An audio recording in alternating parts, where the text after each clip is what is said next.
Hello friends, आज आबार चले एलाम একটা ছোট্ট ভিডিও নিয়ে। আমি আর বোন বেরিয়ে পড়েছি একটু সন্ধ্যাবেলা ইভিনিং ওয়াকে। জাস্ট ফুচকা খাবো বলেই বেরিয়েছি। সামনে রাধাবল্লভ মন্দির পড়লো, এটা শান্তিপুরে। তো এসেই দেখি রাসের কারুকার্য চলছে চারিদিকে। এখানে দেখো আলপনা দেওয়া হচ্ছে মন্দিরের সামনে। ছোট ছোট বাচ্চারা এখানে আলপনা দিচ্ছে, মানে রাসের তোড়জোড় রীতিমতো শুরু হয়ে গেছে।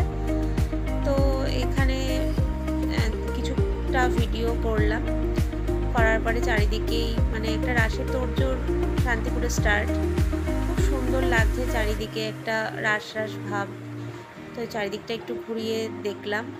এবার চলে এলাম মন্দিরে। দেখো রাধা মাধব এখানে স্বয়ং বসে আছে। তো মন্দির দর্শন করে বেরিয়ে এসেছি। তো রাস্তায় যেতে যেতে চারিদিকে প্যান্ডেল, ভালোই লাগছে দেখতে। এখানে একটা বড় শিব তৈরি হচ্ছে কুমোর বাড়িতে। তো তারপর ফুচকা টুচকা খেয়ে আমি আমার বাড়িতে চলে এলাম। তো কেমন লাগলো এই ভিডিওটা অবশ্যই জানিও। তো টাটা।